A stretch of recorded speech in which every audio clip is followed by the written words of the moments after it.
සුබ දවසක් හැමෝටම. ඔයාලව ආදරෙන් පිළිගන්නවා. අද මම කියන්න යන්නේ ඔයාට මේ මොහොතේදී විශ්වයෙන් ලැබෙන පණිවිඩ මොනවාද කියලායි. හැබැයි මේ පණිවිඩ මොනවාද කියලා බලන්න කලින් මම මේ කියන කරුණු වලින් එකක් හරි ඔයාට ගැලපෙන්න ඕනේ. එහෙම ගැලපෙනවා නම් විතරයි ඔයාට මේක බලන්න පුළුවන්. හරි. එහෙනම් බලමු මොනවාද ඒ කරුණු කියලා. ඔයා අද දවස ඇතුළත ඇම්බරෙල්ලා වගේ පළතුරක් කෑවනම් ඔයාට මේක බලන්න පුළුවන්.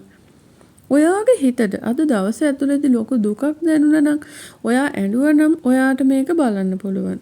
ඒ වගේම ඔයා අද දවස ඇතුළත හඳක පින්තූරයක් දැක්කනම් ඒ වගේම ඔයා දැන් ඉන්න තැනට දේව පිළිමයක් පේන තියෙනවා නම් ඔයාට මේක බලන්න පුළුවන්. දේව පිළිමයක් කිව්වම ඕනිම දෙවි කෙනෙක්ගේ පිළිමයක්, ජේසුතුමාගේ පිළිමයක්, දේව මෑණියන්ගේ පිළිමයක් වගේ ඕනිම දේව පිළිමයක් වෙන්න පුළුවන්. ඒ වගේම ඔයාද මොන පාට හරි සමනලයක් දැක්කනම් ඔයා කොහෙදි හරි අද ඉඳන් දින 3කට කලින් ගෙඩි තියෙන ගහක් දැක්කනම් ඔයාට මේක බලන්න පුළුවන්.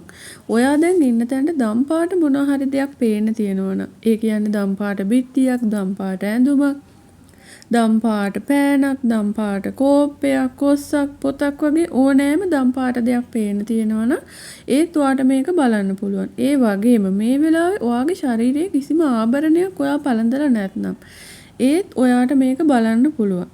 එහෙනම් මේ කියව කරුණු වලින් එකක් හරි ඔයාට ගැලපෙනවා නම් මේක බලන්න පුළුවන්. හරි. එහෙනම් අපි බලමු මොනවද ඔයාට ලැබෙන පණිවිඩ කියලා. ඔයාට මේ ඉදිරි දිනවලදී මොනවා හරි දෙයක් ගැන තීරණයක් ගන්න සිද්ධ වෙනවා.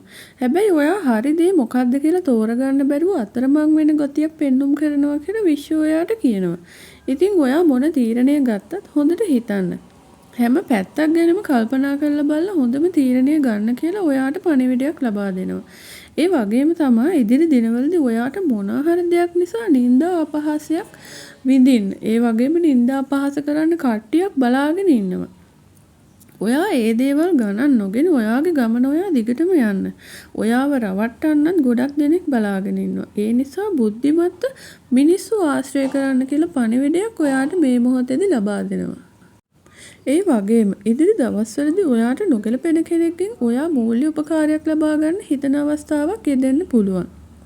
එහෙම නැත්නම් ඔයාගේ හිතේ හිර වෙලා තියෙන හැඟීමක් ඔයාට නොගැලපෙන කෙනෙක් එක්ක බෙදා ගන්න හදනවා වෙන්නත් පුළුවන්. ඉතින් ඒ නිසා ඔයා බුද්ධිමත් වෙන්න. නොගැලපෙන අය ඇසුරට ගියොත් කවදා හරි ඒකේ ප්‍රතිවිපාක විඳින්න වෙන්නේ අපිටමයි.